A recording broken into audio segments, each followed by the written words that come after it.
आज हम 12th economics subject के अंतर्गत बाजार के प्रमुख रूप में अल्पाधिकार के बारे में अध्ययन करने वाले हैं।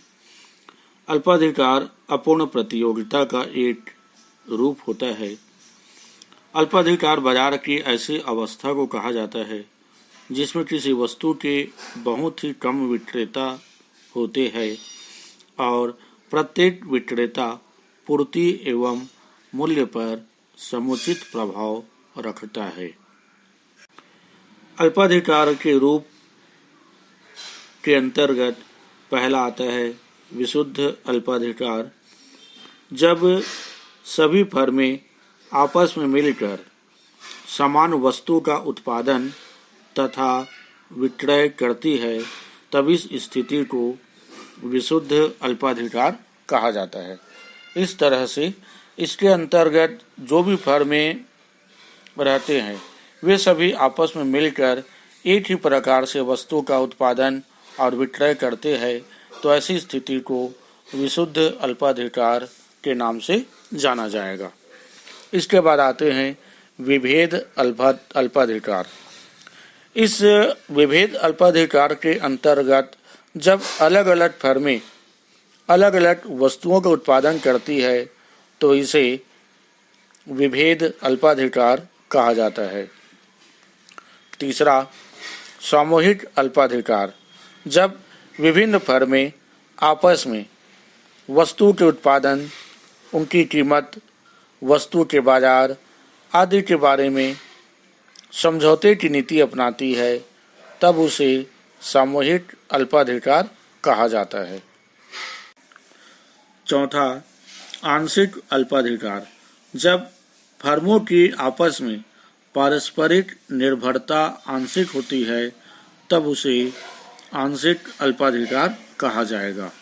और पांचवा है पूर्ण अल्पाधिकार। जब अलग अलग फर्मों के द्वारा वस्तु के उत्पादन तथा बिक्री के लिए अलग अलग नीति अपनाई जाती है तो उसे पूर्ण अल्पाधिकार कहा जाता है।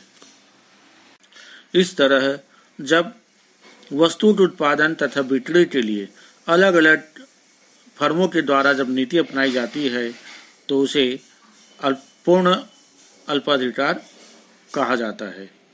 इसके बाद आते हैं अल्पाधिकार की विशेषताएं।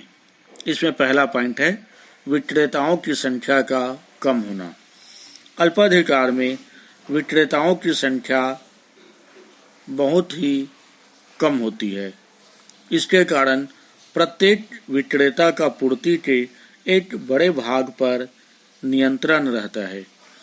परिणाम स्वरूप वह वस्तु की कीमत को प्रभावित कर सकता है। एक विक्रेता की क्रियाओं तथा नीतियों का प्रभाव दूसरे प्रतियोगी विक्रेताओं की कीमत व उत्पादन नीति पर पड़ने लगता है। दूसरा पॉइंट है मांग की अनिश्चितता। अल्पाधिकार प्रतियोगिता में फर्मों में आपसी निर्भरता होती है जिसके कारण फर्मों द्वारा उत्पादित वस्तु की मांग अनिश्चित रहती है। कोई भी फर्म वस्तु की मांग का सही अनुमान नहीं लगा पाती। जैसे कि कोई फर्म यह अनुमान नहीं लगा सकती कि कीमत में एक निश्चित प्रतिशत कटौती करने पर उस वस्तु की बिक्री की मात्रा में कितने प्रतिशत की वृद्धि होगी। यदि एक फर्म कीमत में कटौती करती भी है तो निश्चित रूप से यह नहीं कहा जा सकता कि शेष फर्में भी इसी नीति का अनुसरण करेगी। ऐसी स्थिति में मांग के अनिश्चित होने के साथ फर्म का औसत आगम वक्र भी अनिश्चित ही होता है। तीसरा पॉइंट है परस्पर विरोधी प्रवृत्तियां।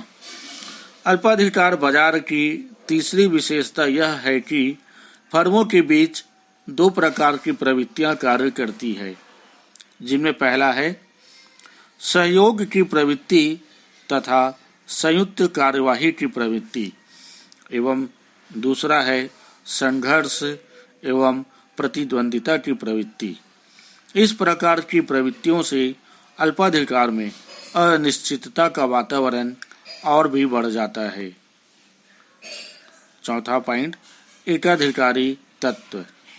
अल्पाधिकार फर्म में एकाधिकारी तत्व दिखाई देता है। इसके अंतर्गत फर्मों के द्वारा विविधीकृत वस्तुओं का उत्पादन किया जाता है। इसके अतिरिक्त एक फर्म का वस्तु के उत्पादन तथा बाजार पर बहुत बड़ा अधिकार भी होता है। इसलिए प्रत्येक फर्म अपने क्षेत्र में एकाधिकारी जैसा कार्य करती है। पांचवा पॉइंट है कीमत स्थिरता। कीमत में स्थिरता भी अल्पाधिकार की एक प्रमुख विशेषता है। कीमत स्थिरता से तात्पर्य उस दशा से होता है जिसमें कीमत एक ही स्तर पर बनी रहती है, चाहे मांग व पूर्ति में कितना भी परिवर्तन क्यों न हो जाए। इसके आगे छठवां पॉइंट, फर्मों के प्रवेश एवं बहिर्गमन में कठिनाई। अल्पाधिकार की एक अन्य विशेषता यह भी है कि उद्योग में नई फर्मों का प्रवेश कठिन होता है, क्योंकि नई फर्म को स्थापित करने के लिए बहुत बड़ी मात्रा में पूंजी की आवश्यकता होती है तथा फर्मों की संख्या कम होती है और वे फर्में बहुत बड़ी ही होती है। चूंकि अल्पाधिकारी फर्मों का कच्चे माल के स्रोतों पर अधिकार रहता है, इसलिए अल्पाधिकार उद्योग में नई फर्मों का प्रवेश कठिन हो जाता है। इसी प्रकार से फर्मों का आकार बहुत बड़ा होने तथा बड़ी मात्रा में पूंजी का विनियोजन होने के कारण फर्मों का उद्योग से बहिर्गमन कठिन हो जाता है। इस तरह अल्पाधिकार प्रतियोगिता के अंतर्गत विक्रेताओं की संख्या तो कम होता ही है, साथ ही साथ वह पूर्ति के बड़े भाग पर नियंत्रण भी रखता है, जो कीमत को प्रभावित कर सकने में सामर्थ्य होता है। साथ ही साथ विक्रेता की क्रियाओं तथा नीतियों का प्रभाव दूसरे प्रतियोगी विक्रेताओं की कीमत एवं उत्पादन नीति पर भी प्रभाव पड़ता है। इसके साथ ही कोई भी फर्म वस्तु की मांग का सही अनुमान नहीं लगा पाती। अल्पाधिकारी फर्म में एकाधिकारी तत्व बहुत ही ज्यादा देखने को मिलता है। फर्मों के द्वारा वस्तुओं में विभेदीकृत अर्थात अलग अलग वस्तुओं का उत्पादन कर दूसरी वस्तुओं के उत्पादन तथा बाजार पर बड़ा अधिकार भी जमाने का कार्य करते हैं और प्रत्येक फर्म अपने क्षेत्र में एकाधिकारी जैसा ही कार्य करने लगते हैं। सातवां पॉइंट है विज्ञापन एवं बिक्री को प्रोत्साहन। अल्पाधिकार के अंतर्गत प्रत्येक फर्म अपनी अपनी वस्तुओं को बेचने के लिए विज्ञापन, प्रचार आदि बहुत अधिक व्यय करती है। फर्मों के द्वारा उत्पादित वस्तुओं में जितना अधिक अंतर रहता है, विज्ञापन व्यय भी उतना ही अधिक होता है। इसके अंतर्गत प्रतियोगिता समूह व्यवहार के सिद्धांत पर आधारित होती है। अतः पारस्परिक निर्भरता के कारण समूह की थोड़ी सी फर्मों की प्रवृत्ति कभी कभी सहयोग की होती है तो कभी कभी संघर्ष की भी होती है। आठवां पॉइंट असंगति। अल्पाधिकारी फर्मों में एक रूपता का अभाव पाया जाता है।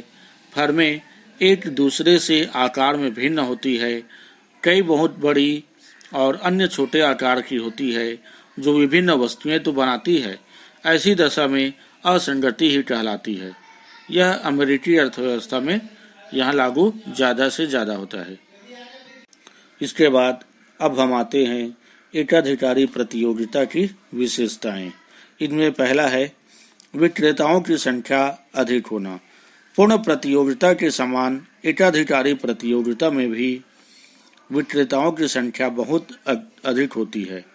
प्रत्येक विक्रेता अपनी अपनी वस्तुओं को स्वतंत्रता पूर्वक बेचता रहता है, परंतु उत्पादन में विक्रेता अथवा उत्पादक का बहुत कम या थोड़ा सा सहयोग होता है।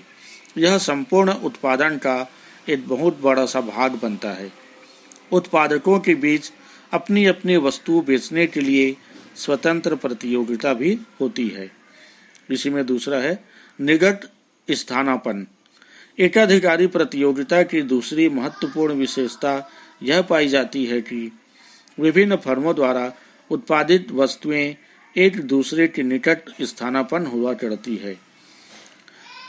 इस प्रतियोगिता में अनेक एकाधिकारी ऐसे होते हैं जो एक दूसरे से प्रतियोगिता करते हैं। यह प्रतियोगिता फर्में सादृश्य वस्तुएं उत्पन्न नहीं करती और न ही सर्वथा भिन्न वस्तुएं उत्पादन करती है। तीसरा, उत्पादन विभेद। एकाधिकारी प्रतियोगिता की महत्वपूर्ण विशेषता यह होता है कि वह उत्पादन विभेद करता है, अर्थात वस्तुओं में अलग अलग रूप स्पष्ट रूप से देखने को मिल जाया करता है। विभिन्न फर्में निकट स्थानापन्न वस्तु उत्पन्न करती है। उत्पादन विभेद वास्तविक एवं काल्पनिक दोनों प्रकार का होता है। चौथा पॉइंट, फर्मों का स्वतंत्र प्रवेश एवं बहिर्गमन। एकाधिकारी प्रतियोगिता की एक विशेषता यह भी है कि फर्मों को उद्योग में प्रवेश करने एवं उद्योग छोड़ने में कोई कठिनाई नहीं होती, क्योंकि फर्मों का आकार बहुत ही छोटा होता है एवं उत्पादन करने में विशेष पूंजी की आवश्यकता भी नहीं होती। पांचवा, प्रत्येक फर्म कीमत निर्धारक होती है। एकाधिकारी प्रतियोगिता की प्रत्येक फर्म स्वतंत्र कीमत नीति अपना सकती है। प्रत्येक फर्म अपनी वस्तु की अपनी इच्छा अनुसार कीमत निर्धारित करती है। और छठवां पॉइंट है गैर मूल्य प्रतियोगिता। एकाधिकारी प्रतियोगिता की एक मुख्य विशेषता यह है कि इसमें गैर मूल्य प्रतियोगिता पाई जाती है।